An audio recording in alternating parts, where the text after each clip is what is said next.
Brooks Blevins is perhaps first and foremost a native Ozarker. He came all the way over from his family farm in Violet Hill, Arkansas, which is that Izard County. He's professor of Ozark Studies at Missouri State University in Springfield, Missouri, and he spends his summers and as much time as he can get back to the family farm. But he got off the hay tractor, is what I'm trying to tell you, to come over here today and talk to us.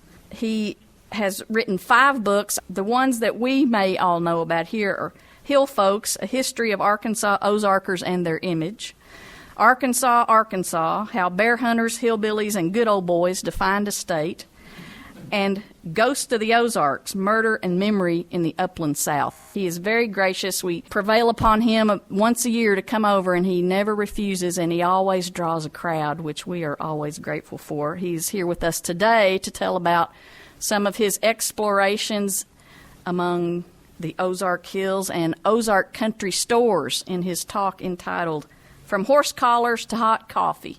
So please join me in welcoming Dr. Brooks Blevins.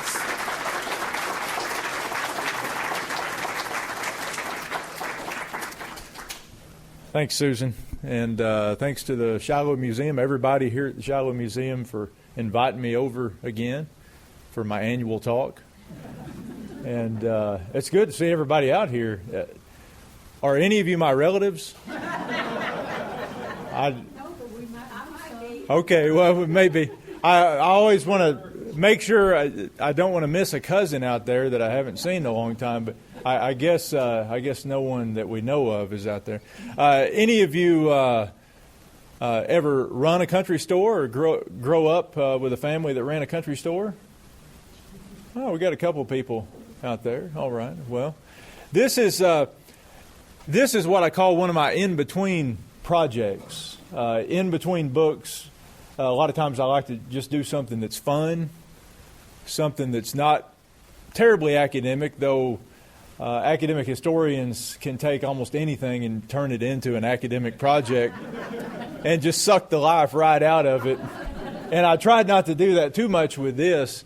But after I finished writing Ghost of the Ozarks, this was back in about 4 years ago, I decided, and one of the things I love to do is just drive around the region, drive around any region for that matter. I like driving and I like seeing places and going to these small towns that I've never been to before and rural communities.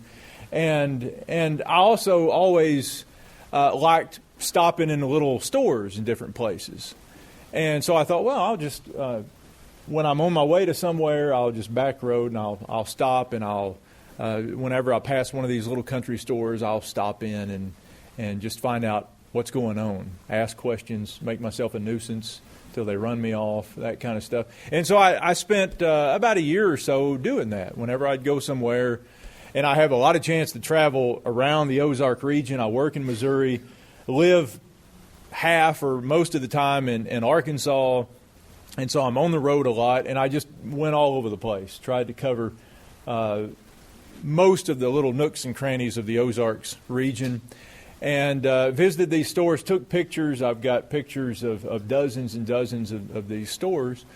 And when I started this project, my idea was, I know that the country store of our nostalgic memory no longer exists, or when it does exist, it exists solely to stimulate our nostalgic memories, like Cracker Barrel Country Store and these what I call the faux country stores, the ones where you buy a sarsaparilla out of one of those open lid top coolers and you're buying hard candy, even though nobody likes hard candy really, except for dentists, and it's you find yourself just kind of drawn to these places. But what I knew is that living in the rural Ozarks, I knew that there were a lot of these little country stores that were still around that may not end up on a calendar of country stores of the Ozarks, but that's what they were. They were genuine country stores. They served a community in much the same way that the predecessors had for the last 150 years. They catered to their clientele, sold farm diesel and soda pops and a little bit of lunch meat and sandwiches and sometimes burgers and a few groceries and just fixed flats sometimes, all different kinds of stuff. Just whatever you do to get by. And that's what country stores have always done. They've been multi-purpose, kind of fix-it-all and serve-it-all type shops where a community can come there and get almost anything they need or get some kind of service that they need. And I knew there were still a lot of those around, and it was just a matter of going out and documenting these and seeing how they're surviving, how difficult it is, what they have to do to evolve into the 21st century. And so that's what I did. I did that for a long time. And a lot of what you'll see here are just pictures of various stores that I went to. But before we get into some of those pictures of country stores that are out there and talk about the different kinds of stores that you'll find, some of them maybe you've even been to before, we will talk a little bit about history. We can't completely ignore history, right? We're in the Shiloh Museum of Ozark History. We know that country stores, they occupy a nostalgic place in our minds. Even if you're my age, you're barely born in the 60s, and you don't remember the country stores that actually sold horse collars and hames and that kind of stuff, you still have this kind of nostalgic idea of country stores. My idea of a country store was maybe off the Waltons or something. Remember Godsey store on the Waltons, or the store on the Little House on the Prairie, shows when I was a kid growing up watching. And even as a kid growing up in Izard County, some of the older stores with the screen doors and things like that, most of which are gone today. But we've got those nostalgic ideas about country stores, like we do of the one-room schoolhouse, the little white church in a community. And so the country store is one of sort of the big three, one of the triumvirate of the rural Ozarks, or the rural anywhere in America that really stimulates that nostalgia for us. And at the peak of country stores in the early 1900s in the Ozarks, you would have found one pretty much about every 5 miles, except in the most rugged parts of the Ozarks, where areas were settled. About every 5 miles, you'd have some kind of crossroads store, crossroads community, and it didn't take you long in the terms of those days to get to one of those country stores. And they did just a little bit of everything. Now, one of the things that we as historians have today to draw on to tell us about a little bit about life in rural communities in the Ozarks and other places around America in the 1800s and into the 1900s are ledger books, day books from country stores. And you go to nearly any archive, and I'll bet here at Shiloh in the archives there's probably at least a ledger or two from a country store here in northwest Arkansas. I know the University of Arkansas Special Collections, practically any other library or archive I've ever been to can pull out an old musty ledger book or day book and look through it and see what all people were buying and selling and that kind of stuff. That's a really, really valuable look into our history. This particular picture up there is, I think, a pre-Civil War. There aren't that many pre-Civil War country store ledger books that have survived, but they and the ones that came after the Civil War really give us an insight into what life was like, because we can see what people were buying, how much they were paying for it. A lot of times, if you've got a really good, complete book, you can see what people were trading in or selling to the store to buy what they needed. And it's just a perfect look into rural life, into small town life in the Ozarks. And one of the things that we also learn from these store books invariably is how connected a place like the Ozarks was. We sometimes tend to think of the Ozarks as being off the beaten path, and in a certain sense it is, as being kind of separated, isolated from the main currents of U.S. history and U.S. commerce and all that kind of stuff. And these books that we have from the old country stores usually show us, yeah, we were pretty connected. People were buying things you might not expect them to buy in the 1850s and 60s and 70s. Some things that were frivolous things. They weren't just buying sugar and lead. You know, they were buying other stuff, even manufactured clothing and hats and stuff like that. So it gives us a good look into life in the Ozarks. This particular one is a day book. There were two different kinds of.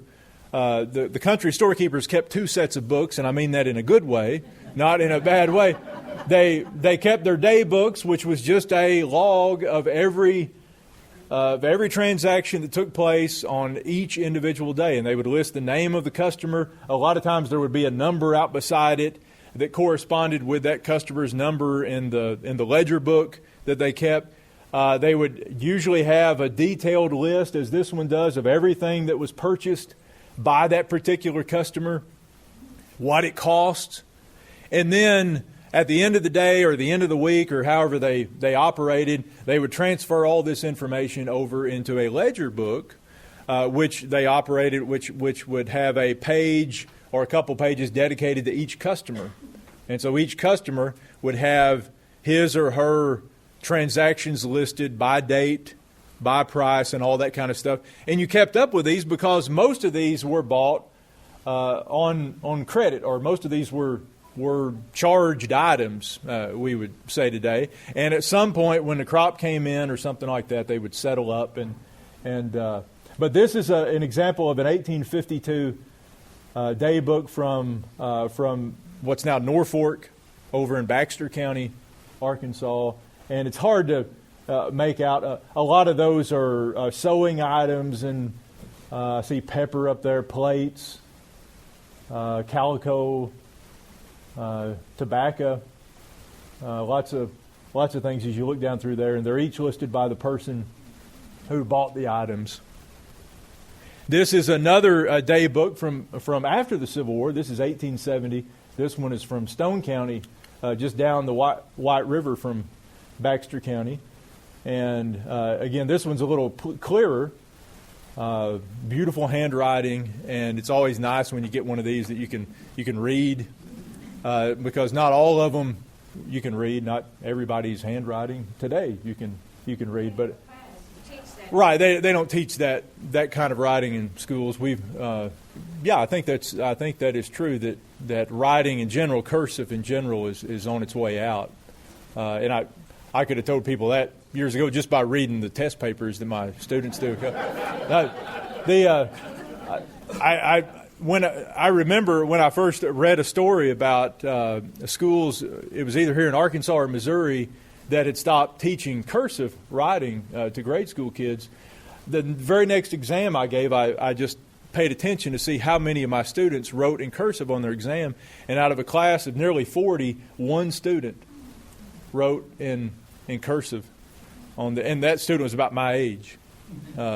So, you know, it's already a lost art. But you can see there about 2/3 of the way down, Horatio Barnett bought an overcoat for $20. That was quite a purchase, wasn't it? In 1870, must have been a nice overcoat. And here's the last one we have. This is a few years later, another Stone County. This is Mountain View, Arkansas area. And this is a ledger. You can see at the top, Ambrose Jeffrey. And all of those are his purchases from December 1886 on down to the beginning of April of 1887. You can see how his bill is starting to build up. And he owes a lot of money.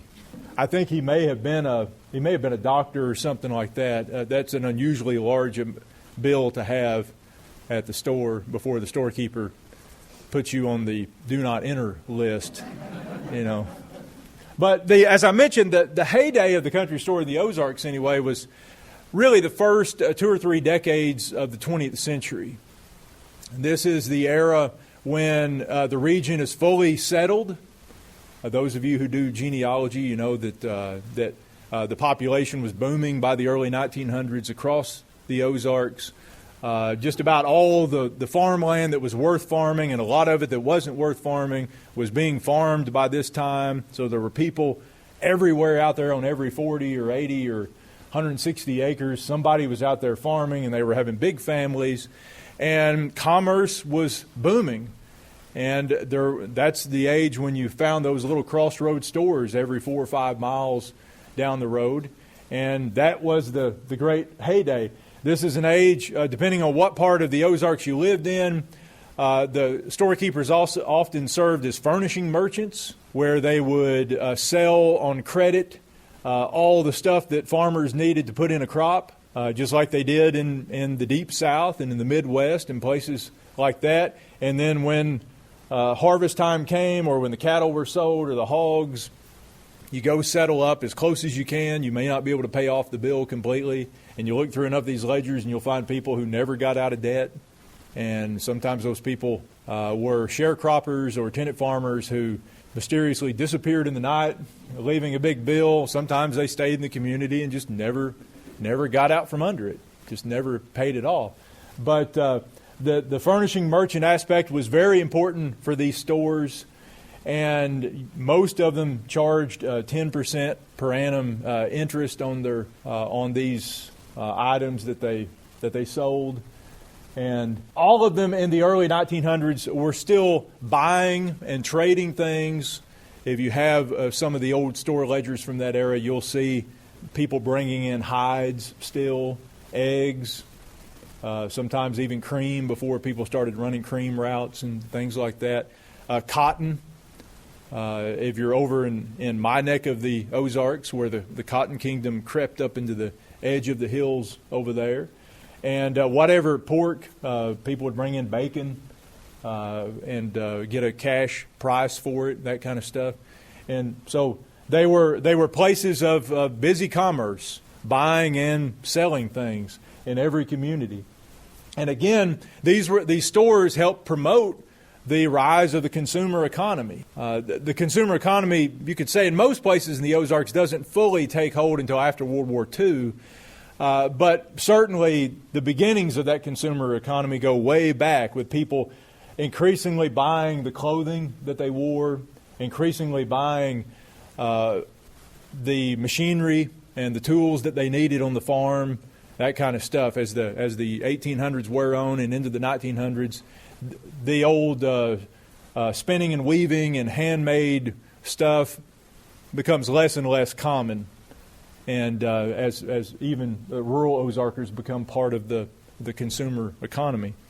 Now, what happens is, by the 1920s, and even before that, really, but certainly by the 1920s, you start to have challenges to the domain of the country store. You have the rise of mail order houses in the late 1800s, and by the early 1900s, with rural free delivery and that kind of stuff, and better transportation, thousands and thousands of Ozarkers are ordering their stuff, seeds and clothing and tools and guns, musical instruments from Sears and Montgomery Ward and all of these many other places. One of the neatest things I've ever seen was a mail order book from the 1920s.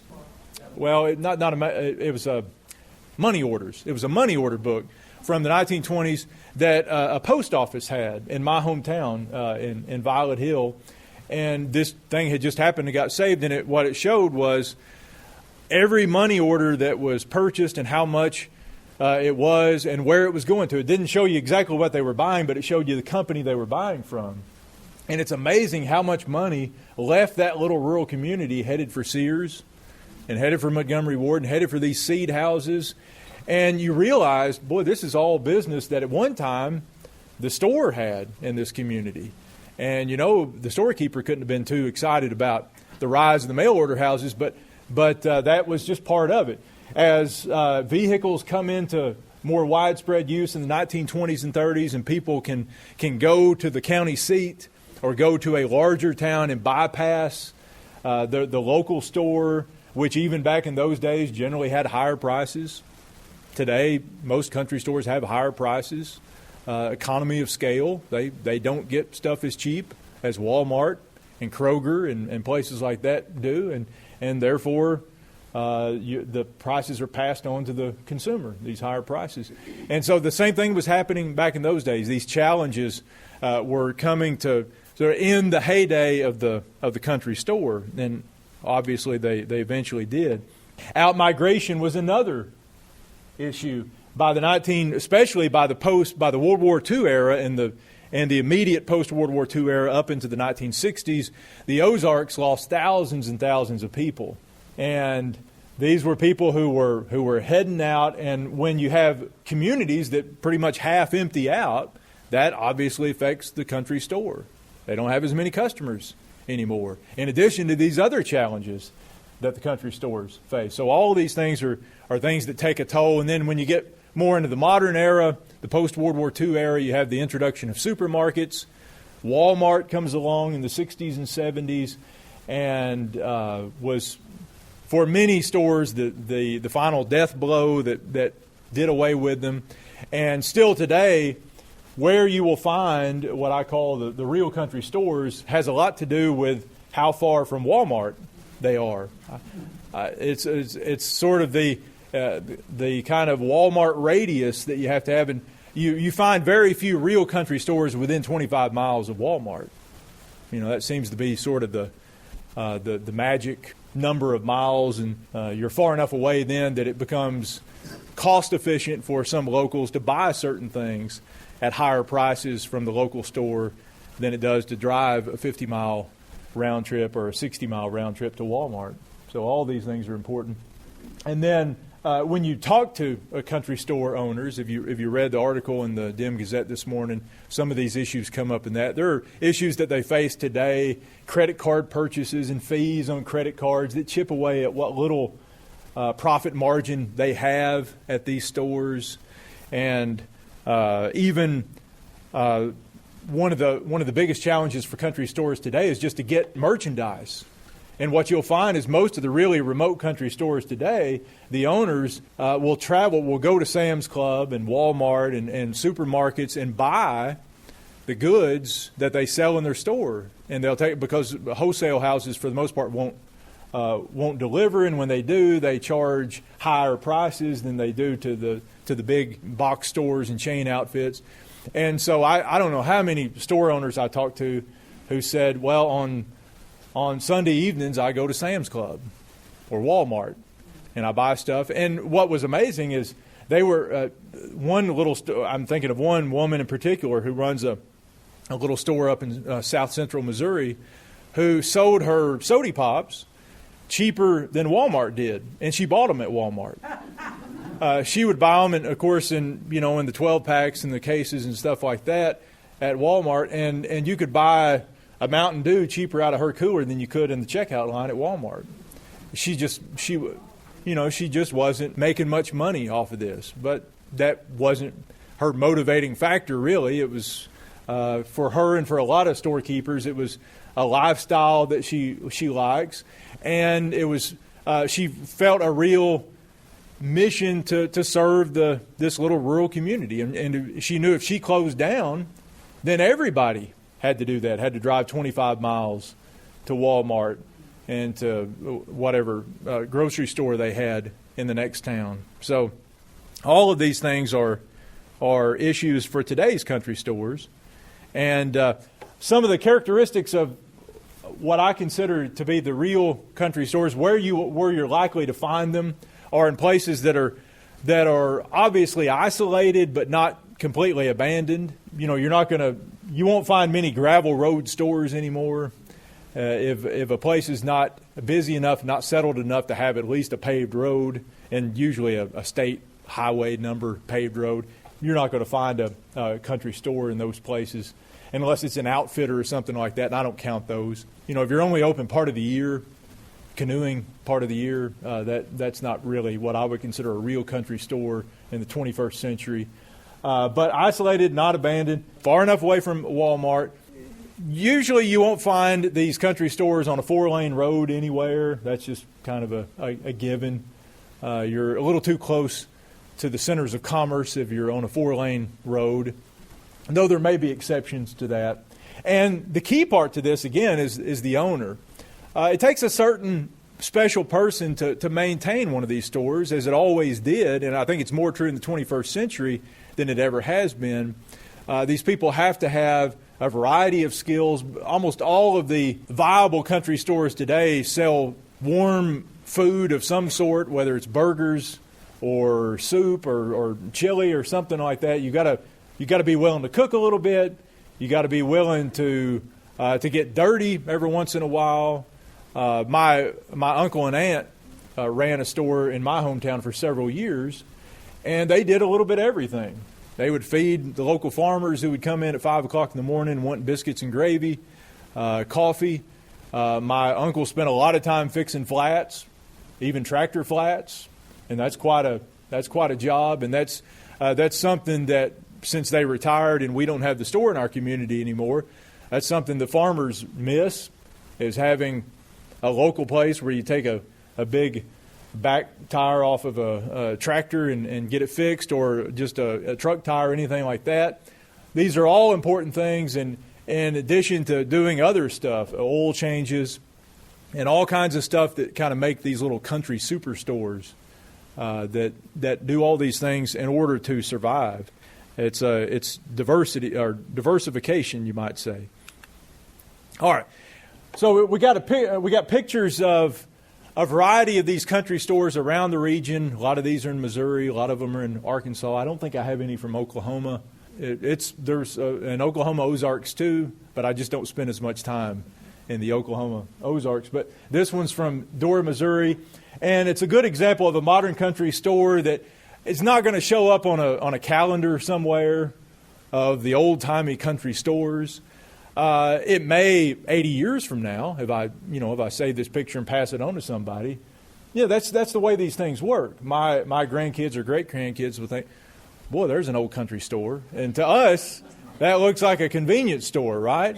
But that's time changes, and if you've ever read the go-to book on country stores on the South is Thomas Clark's book, and I can't think of the name of it right off the top of my head, but Thomas Clark published a book, I think it was during World War II, on the history of the Southern country store. And in the book, he declares that the country store is gone.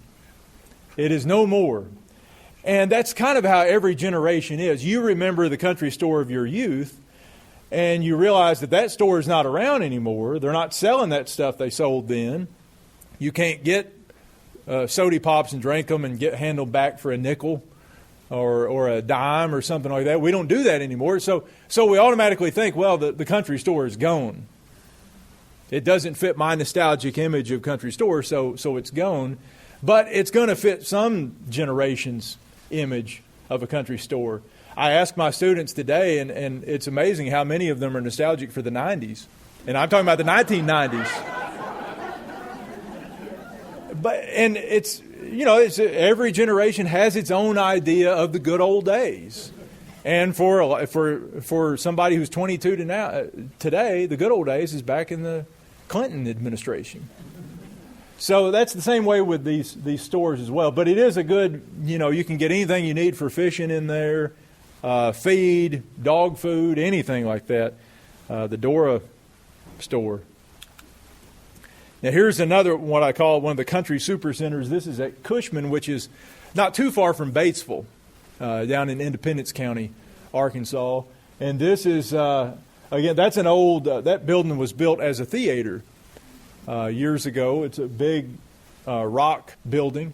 And this is a good example of a store that does a little bit of everything. You can eat in there. You can buy plumbing supplies and hardware. You can buy the feed. They keep a big trailer parked out on this side of the store that they sell cattle feed out of the back of, and dog feed and stuff like that. Just whatever it takes to get by. That's what they do. Here's the interior of the store at Cushman, and that's the owner, or at least it was the owner as of a couple years ago, behind the counter there, Mike McMahon. Some of you have probably seen this little store at Combs, B&M.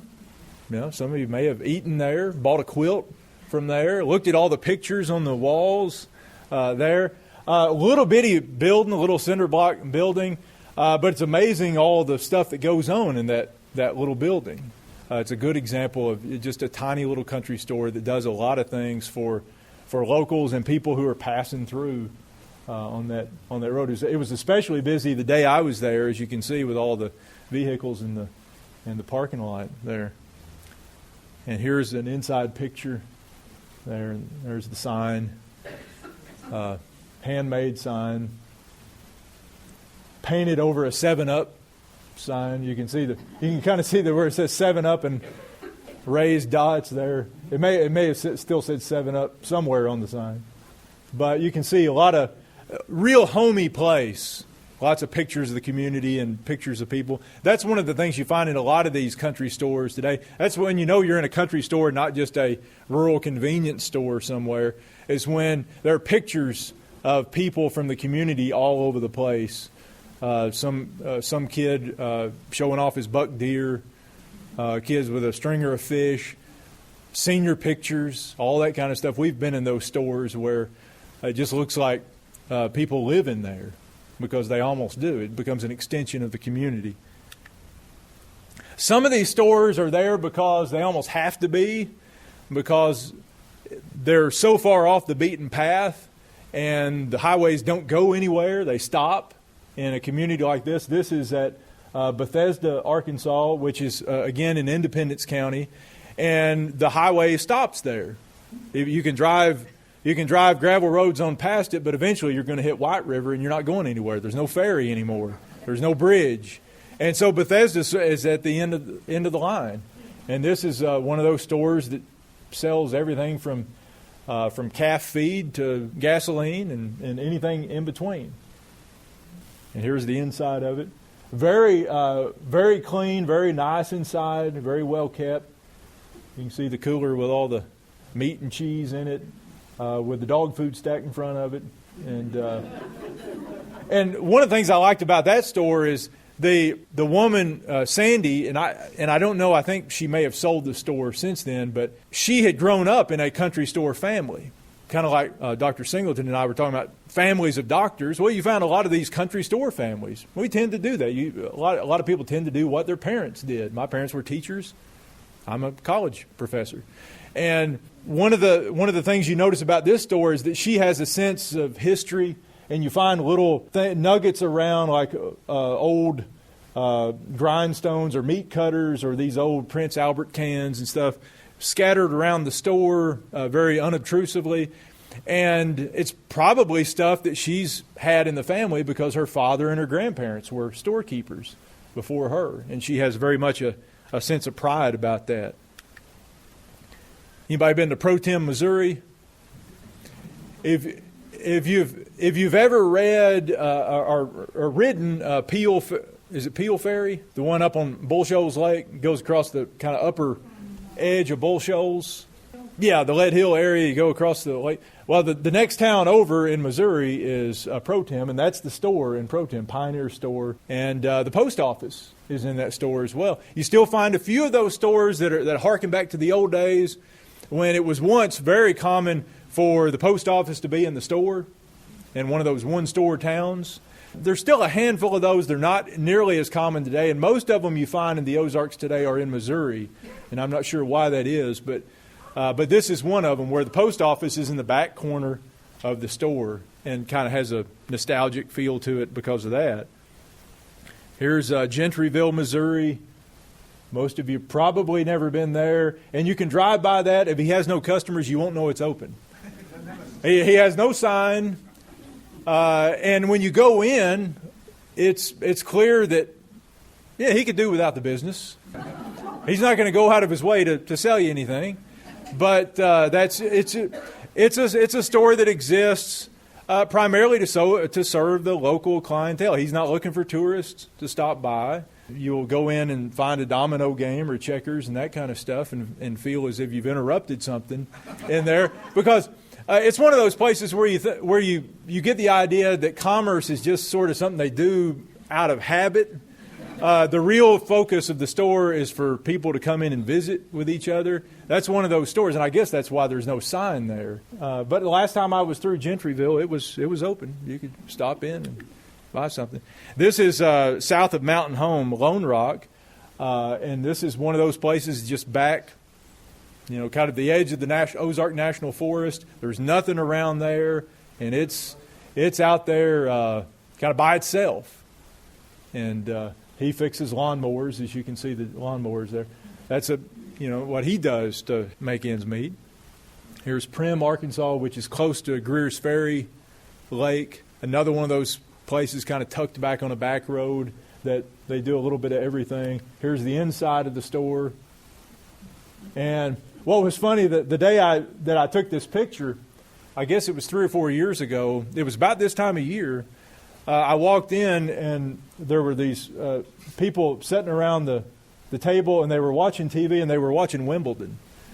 And I thought, well, I grew up in the rural Ozarks, and I used to watch tennis myself. But it's probably, if you were a tourist going to Greer's Ferry Lake and you stopped in there, it'd probably be the last thing you would think of, the locals watching a tennis match there. And they seemed to be quite interested in it. And, that's the way. That's why I was watching it when I was a kid. It was that or soap operas. So that could explain it. Sometimes you run into these stores that just defy all explanation. I call them the not your grandpa's store. And this may be the strangest country store that I would consider a real country store in the Ozarks, near Van Zant, Missouri. You can see up there, you can see the sign a little bit, Ray's a store. And Ray is a self-proclaimed old flower child. And inside Ray's, I think I may have an inside picture here. You'll see a lot of... That's the inside of Ray's store. And the funny thing is, he's been in business there for over 30 years, and it really is a country store, but it has these ancillary things. It has a peekaboo room in the back with pornographic magazines, and lots of tie-dye, lots of Harley-Davidson stuff. And, it's an example of, you find all kinds out there. And but you can also get the stuff you usually get at country stores. And Ray's a really nice guy, too. This is Davisville, Missouri. This is up in the northern Ozarks. One of the places that you'll find a wood stove. We're nostalgic about the country stores with the post offices in them. Well, the country stores that still have a wood stove in them are kind of nice, too. That's a necessary part of the furnishing for our nostalgic image of a country store is a big wood stove in the middle with a stovepipe snaking out the back wall or up through the ceiling or something. And Davisville still has one of those. And there it is. There's the interior of it. And you can see a lot of the old... they still have a lot of the feel there of the counters and the lots of shelf space behind the counters, that kind of stuff. Though you can pretty much go anywhere in there. You don't have to have the storekeeper get your stuff for you anymore. Here's one. I was just by here yesterday, Tilley's. Anybody ever been to Tilley? It's in Pope County, the very northeastern tip of Pope County, not close to anywhere. Not close to anywhere. And people in Tilley will admit that. We're off the beaten path there. What highway is it I don't know what highway I was on. I really don't. I know how to get there. If you just turn me loose, I could get there. But I don't know what highway it's on. It's pretty close to Highway 16, which snakes across the southern part of the Ozarks there through the Boston Mountains, but it's not on 16. But there's Tilley. The old store there has been in business for many years in the same family. It's still the same family has it. Inside the store, you've got not only the stove there, but you can barely see there to the left is the little post office. Tilley still has a little tiny post office, and it's inside that store. And the woman who runs it, Marilyn Hurley, is another person who has a real sense of the role of the store in the community and kind of the history of the store. And you can see that reflected if you go there in the pictures and even old newspaper articles that have been framed and stuff like that. It's a really neat place, even if I can't tell you how to get there. It's probably going to be on a map somewhere. St. Paul, Ahart's. Do I have an inside shot of that one? Okay, here's the stove in the back of it, and you can see the homemade wooden shelves that sometimes you have to kind of do this to go now. and have to leave the aisle entirely to turn around and look at the other side. But really, it's if you read the article in the paper this morning, it's one of the 2 stores featured there, and really a nice little store that has been operated by Phyllis Hare for many, many years. I think maybe since the late 70s or early 80s. The same woman's been running that store. Now, we also have the faux country store that I mentioned earlier. You have to watch out for these. They will draw you in. They will take advantage of your nostalgia, and you'll buy stuff you don't need. A lot of it with John Deere on it, which is always really expensive. And but that's a good example of the old faux country store. That one is in Mountain View, Arkansas, Mellons, which is a neat place to go. But it was built about 20 years ago or so, and it's not. It's just made to look old and appeal to people's nostalgia, which it does. They have their own role, but they're not what I would consider a real country store. And a few of these, I don't know if the store at Durham is closed or not. Is it closed now? It's closed. It's closed. Okay. Okay. Pascal's. Yes. This is. I think I've got. When I visited there 3 or 4 years ago, it was still open, and so I put it on here. But I thought someone had recently told me that it closed. That's a shame. A huge store. There wasn't much left in it by the time it closed. But a few hats. Nice. I hope they didn't throw the hats away. You find a few of these where there are lots and lots of empty shelves, and you realize they're just kind of hanging on by a thread, like the one at Durham and this one in Scopus, Missouri. I'm gonna venture a bet and say no one has ever been to Scopus. That's way on the. You've been to Scopus? Have you really? Is that right? Okay. Well, good. Yeah. Yeah, Scopus. There we go. I will not venture a guess again after that one. This many people, I guess the odds were. But Scopus, the one little store there, which still has, or at least as of 3 or 4 years ago, still had a post office in the back of it. You can see it. But a lot of empty shelf space in there, and things had been better for the store at Scopus, and I'm not sure what. It may have followed the Durham store into oblivion. But here's another one of those little stores, Williams Brothers in Lewisburg, Missouri. Just one of those places kind of holding on until the owner decides to retire or dies or something, whatever happens first. And I'll close with what I call the country store top 10. And I've got so many pictures. I could have put almost anything in this, but I just kind of pulled out 5 stores from Missouri and 5 stores from Arkansas and made them my country store top 10. Some of them we've looked at, some of them we haven't. Here's the one at Bethesda we've already talked about, which just has a little bit of everything in it. We're back in the hardware and plumbing section for that picture. Anybody been to Lynchburg? That's a really neat one of those old stores where the store owners lived above the store. Remember, that used to happen quite a bit, and that's one of the few that was still the case when I visited there 4 years ago. The store owners lived above the store, and they were trying to sell the store at the time. So I don't know what the status of the Lynchburg store is today, but it was a really neat old store that's not too far out of Springfield, probably close to an hour's drive northeast of Springfield. Somebody, I bet, stopped in the St. Joe store on Highway 65. Take a flashlight with you when you go on a sunny day, because when you go from the sunny summer day to the inside, you're kind of groping around for a while. We've got an interior bathroom at my house, and we put one of those newfangled light bulbs in there that takes it like 5 minutes to come on, and you go in. You have to know your way around the bathroom in the middle of the day, because if you come in from outside, you can't see a thing for 5 minutes. And that's kind of the way that store is. It's very dark in there, but it's a very old store, and you will never know what you'll find in there. Just all kinds of stuff, almost like a flea market, but not a flea market. I mean, it's stuff that's just been in that store for a long time. Here's the one at Pro Tem that we saw the other angle of this one, the neat old store. Mount Judy. Some of you have probably been to Mount Judy over in Newton County. And you can see you can even get a shirt, Mount Judy, Arkansas, on the shirt. Most country stores don't sell shirts with the name of their town on it, but that one does. And it's at least at that time it was the only store open in Mount Judy. And neat little place.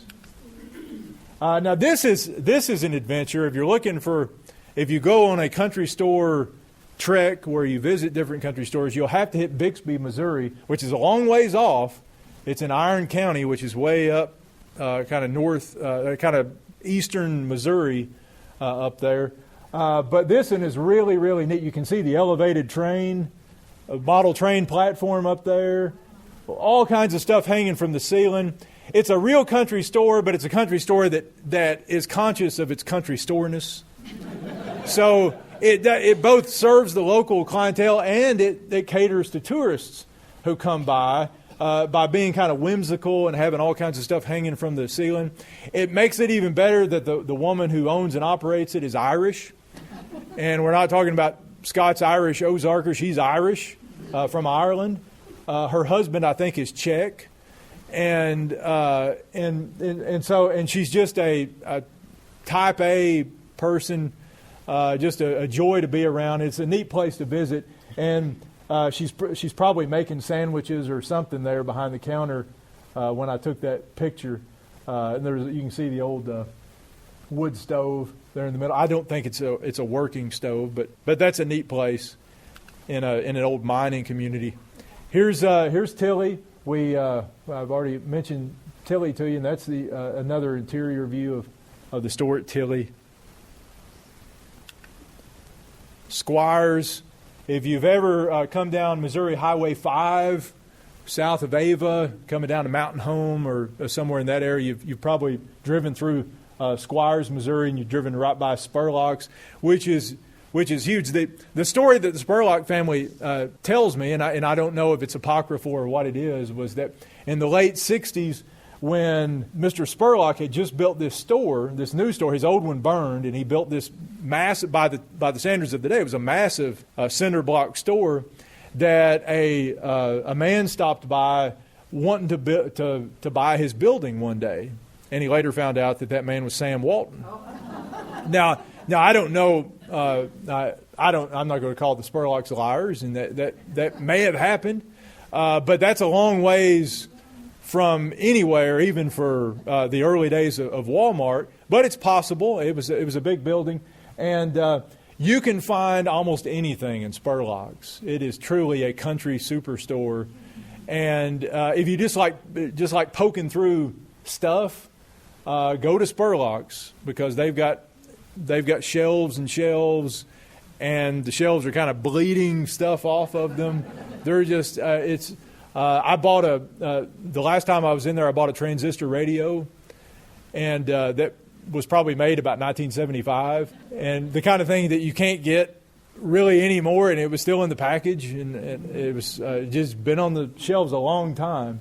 But there's a lot of good stuff in Spurlock's. Pleasant Grove, which is very near the scene of my Ghost of the Ozarks book. That's not why I put it on there, but I was there a lot when I was poking around doing research on Ghost of the Ozarks. This is Jackson's store at Pleasant Grove, and it's another one of these kind of dark, sometimes dank places where you almost need a flashlight in the back corners of the store. And there are old farming implements and stuff hanging on the back wall. I'm not sure if they're there just for looks or if they were there because they were there at one time. I really don't know. The Jacksons didn't strike me as the kind of people to be terribly nostalgic about their business. So probably when they bought it, they just left things where they were. And it's another place where you can buy anything that you need for farming or construction or plumbing, and as well as the other general stuff that you do at a country store. And you can buy pizza. So, that Hunt Brothers pizza, that's very, very common at country stores nowadays, another way to diversify the operation. And finally, our number one store, and I'll have to tell you, we'll get to the story on this one just in a minute. But Champion, Missouri. Has anybody ever been to Champion, Missouri, in Douglas, South Central Missouri? This was the jewel of all country stores when I first started this, looking around the Ozarks for these stores. And as I'd mentioned, I'd been looking for the modern day country store, and as an academic, I thought, well, I'm above nostalgia. That's for travel writers, that sort of thing. Lesser mortals than academic historians, and so I didn't turn my head at cinder block buildings and things that wouldn't go on calendars and all that kind of stuff. But I have to admit, when I first found this store in the spring of 2009, I was just overcome with nostalgia, because this was the real thing. It was an old building, as you can see. That's the store. It looks like an old shed that you would see on the side of a road somewhere. But in the spring of 2009, this was the store. This was Henson's Grocery and Gas. It was literally at the end of a blacktop road. It was gravel from that point forward, and you had to almost have a four-wheel drive to get across the creek that the road went across right there. And it had been in that place since the 1920s. They thought nobody really knew when the building had been built. And this is the front view. This store actually was the kind of store that you see on a calendar. And back in the 80s, National Geographic did a book on life in the mountains or something like that, in the Appalachia and the Ozarks. And one of the things they featured from the Ozarks was this store. And I had never seen that book. I had never been to that store until 4 years ago, and I went by there. You could still get gas. There's a kerosene pump on the front porch that still worked, though I think she may have had diesel in it or something like that. I don't think she was selling kerosene anymore. But that was the front of the old store, and there was the stove on the inside with the white enamel pan there. You can see the door on the left. It was an old wooden door that people would tack up notes and cards and flyers and stuff like that onto. Here was the inside, and that's Mrs. Henson. You can see there on the left of the picture. And this was the store where the store was still ringed with the counters. And a lot of the items were still on shelves, as you can see, behind the counter, and you had to request them, just like the old country stores. And it was a place that really, if you were looking for a place to evoke nostalgia, this was the place. I think I may have passed out at one point. I was so excited. It's all a blur to me now. I don't remember what happened. But as you can imagine, this, and because I remember I would go and places and I would ask people, is there a good country store? Where do I go? And invariably people would say, well, if you had come 30 years ago or 50 years ago, or they would send me someplace to an old, what had been a country store building, but it was grown up. It was in a thicket somewhere, and it'd been closed for 40 years, that kind of stuff. And when I found my way to this place, that was kind of the place you were looking for, even though you didn't know it. But unfortunately, in a way, I don't completely dismiss this as an unfortunately. About a year and a half or a year or so after I first visited the store, Mrs. Henson, who is not a slave to nostalgia at all, had the old store torn down and replaced it with a new store. And it's and as she would say, it was mainly for safety purposes. The old store was not an architectural marvel. It was in terrible, terrible shape. You could have dropped a marble in one corner of the store, and it would have sprinted to the other corner of the store. I mean, it was leaning bad, and I felt like I was hiking coming back from the cooler. You know, it was about a 6% grade up through there. But it was really bad. And the roof was sagging, and so I don't blame her because she told me that the first time I visited after she tore it down, and they were working on this new building. She said one of these days somebody was going to come to the store, and it was going to have fallen in, and they were going to look around and say, "Where's Betty?" And I would be under it. And so she built the new store. She did build the new store to look sort of like a new version of the old store, and it's right on the spot where the old store was. The inside is new, but it still has that homey community feel to it. It's still Henson's Grocery and Gas, and the people of Champion still gather there for different reasons, and it's still the community store and will be until Betty decides to retire or something happens, and hopefully somebody will continue to run the store after it, because it's a beautiful place. You come down a steep hill and you get to the bottom of the hill, and there's this old grove of trees with a little beautiful white Church of Christ building in the same little grove where the store sits, and it's just a wonderful place. And if you get a chance to visit Champion, Missouri, do it. Even though the old store is gone, Betty's still there, and it's worth a visit. And I think that's my last slide, the new version. But it's a good example of what a 21st century country store is. Betty, and a country store owner, is not nostalgic. She's making a living, and she's serving a community. And she thought the safest, best way to do that was to tear down the old building that got the motorcyclists out there and got the National Geographic people out there, and build a new, safe building that's probably much more energy efficient. And she won't have to worry about the nostalgia seekers visiting her anymore, but I think that'll be just fine with her because she's there. She is what she is. She's a country storekeeper. And we've gone a little bit long, but I appreciate your patience, and I hope you get a chance to visit your country store before too long.